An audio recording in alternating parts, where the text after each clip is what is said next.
Hello students, एक बार फिर से आप सभी का स्वागत है। मैं हूं सचिन मोदी और रीजनिंग एजुकेटर, और आज मैं आपको यहां पे कुछ डाउट है जो क्लियर करने जा रहा हूं। आप में से बहुत सारे बच्चे हैं जो लगातार कुछ क्वेश्चन पूछ रहे हैं सेशंस के अंदर कमेंट सेक्शन में।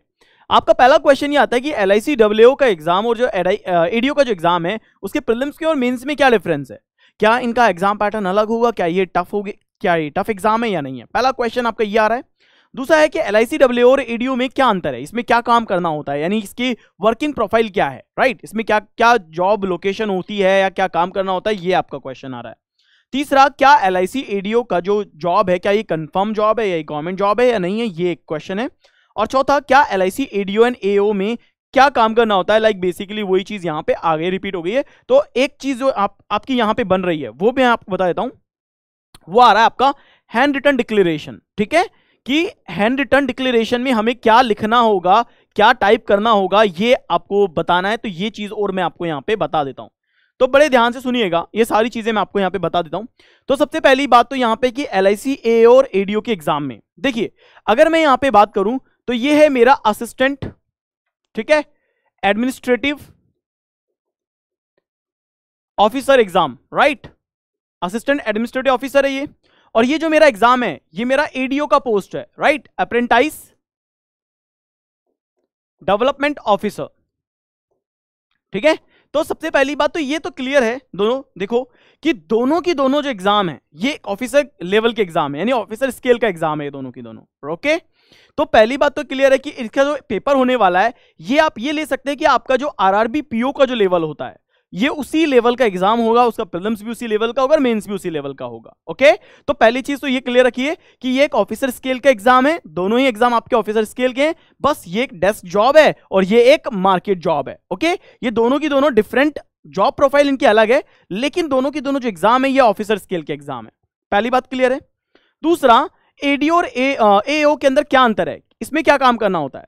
तो देखो ADO के अंदर तो ऑलरेडी आपको गिवन है, ये कहानी ऑलरेडी गिवन है, ADO की ये जो वर्क प्रोफाइल है ये ऑलरेडी गिवन है आपके नोटिस, जो आपका नोटिफिकेशन है उसके अंदर, कि ADO में क्या करना होता है। ये आपका एक पूरा की पूरा अगर हम बात करें मार्केटिंग जॉब है, आपका एक टारगेट ओरिएंटेड जॉब है, आपको एक टारगेट दिया जाएगा और टारगेट आपको अचीव करना होगा। दूसरा, आपको बहुत सारे एजेंट आपको अपने अंडर बनाने होंगे, जो भी एरिया आपको मिलता है उस एरिया के अंदर कई सारे एजेंट होंगे जो आपको बनाने होंगे, जो कि आपको रिपोर्ट कर रहे होंगे, और आपको उनके साथ मिलकर के जो भी आपका टारगेट आता है आपके ब्रांच की तरफ से वो आपको अचीव करना होता है। सिंपल।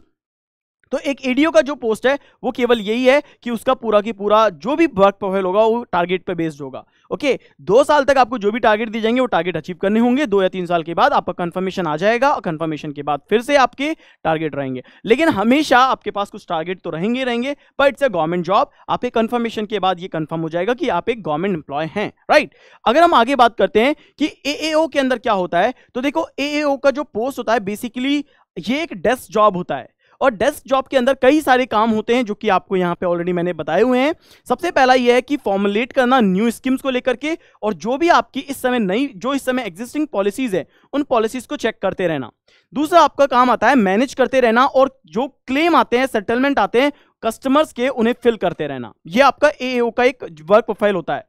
तीसरा होता है असिस्टेंट प्रोवाइड करते रहना और कोऑर्डिनेट कर देना आपके दूसरे एम्प्लॉय अदर डिपार्टमेंट्स को, क्योंकि जब भी कोई क्लेम आता है आपके पास आएगा, आप उसको आप अपनी तरफ से जो भी आपकी फॉर्मेलिटीज होंगी वो आप कंप्लीट करेंगे, और देन उसके बाद आप जो दूसरा डिपार्टमेंट है उस डिपार्टमेंट को फॉरवर्ड करेंगे। तो कहीं ना कहीं आपको क्या करना होता है, असिस्टेंट रखना होता है, देना भी होता है, अपनी चीजों को आगे फॉरवर्ड करना होता है।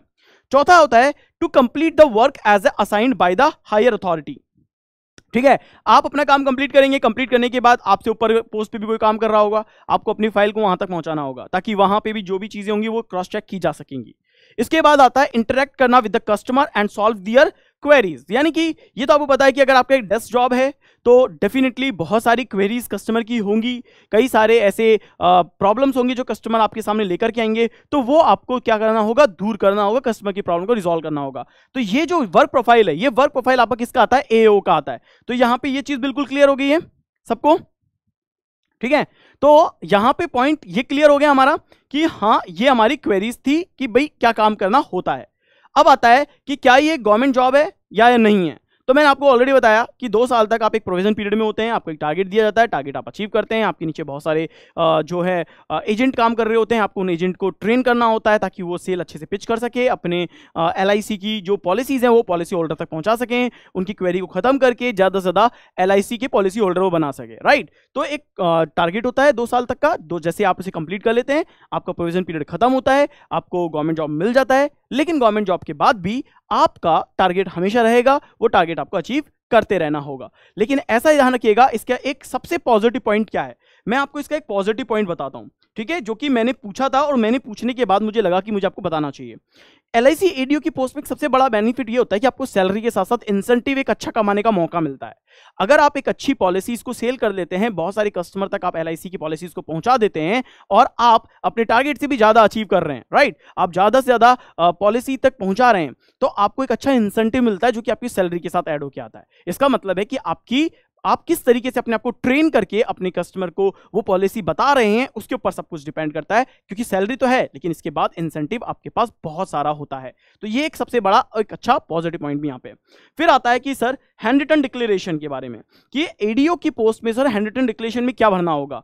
तो देखो यहाँ पे मैं आपको बता देता हूं कि हैंड रिटन डिक्लेरेशन में ये ऑलरेडी गिवन है आपका पॉइंट नंबर 15 का जो पैरा 3 है उसके अंदर ये गिवन है, the text for the handwritten declaration. इसे आप अच्छे से पढ़ सकते हैं, ये इसी फॉर्म में लिखना होगा, स्मॉल लेटर में लिखना होगा, ब्लैक पेन से लिखना होगा, आपको अपना नाम लिखना होगा, name of the candidate small letter में होगा, इसके बाद hereby declare that all the information submitted by me in the application form is correct, true and valid and I will present the supporting document as when required. यानी ये कह रहा है कि मैं जो भी आपका नाम है ये डिक्लेयर कर रहा हूं कि जो भी इंफॉर्मेशन मैं इस फॉर्म में भर रहा हूं वो सारी की सारी सही है, ट्रू है और वैलिड है, और जब भी मुझसे कहा जाएगा तो मैं ये सारे के सारे डॉक्यूमेंट आपके सामने लेके आ जाऊंगा। तो ये आपको एज इट इज रखना होगा, ये सारा की सारा आपको अपने हैंड रिटन अपने मतलब किसी और से नहीं भरवाना है, ये आपको खुद भरवाना है, क्योंकि ये पैरा ये कह रहा है in the above mention handwritten declaration has to be filled by the candidates handwriting. ये आपकी हैंड राइटिंग में होना चाहिए, ऐसा नहीं कि सर मेरे को लिखना नहीं आ रहा है, मेरी राइटिंग अच्छी नहीं है तो मैं किसी और से करवा लूं। ये आपको खुद को करना होगा पहली बात, एंड ओनली इन इंग्लिश, और ये केवल आपको इंग्लिश में करना होगा। मैंने आपको हिंदी में बताया, दैट डजंट मीन कि आप इसे हिंदी में लिख देंगे। If it is written and uploaded by anybody else or in other language, the application will be considered as invalid। यानी कि अगर आपने गलती से भी किसी और से ये भरवा लिया या फिर अगर आपने इसे किसी और दूसरी भाषा में लिखा तो ये आपका इनवैलिड हो जाएगा। तो दोस्तों ये सारी की सारी जो चीजें थी ये मैंने आपकी कवर कर दी हैं। उम्मीद करता हूं कि आपके सारे डाउट्स क्लियर हो गए होंगे, कि अब आप बहुत क्लियर होकर के अपने LIC AAO के एग्जाम को और ADO के एग्जाम की बेहतर तैयारी कर पाएंगे। फिर भी अगर आपके कोई भी डाउट अगर आपके दिमाग में आते हैं तो आप प्लीज मुझे कमेंट करेंगे, मैं उन कमेंट्स को जरूर से जरूर रीड करूंगा और रीड करके आपको उसका रिप्लाई करूंगा। Thank you very much.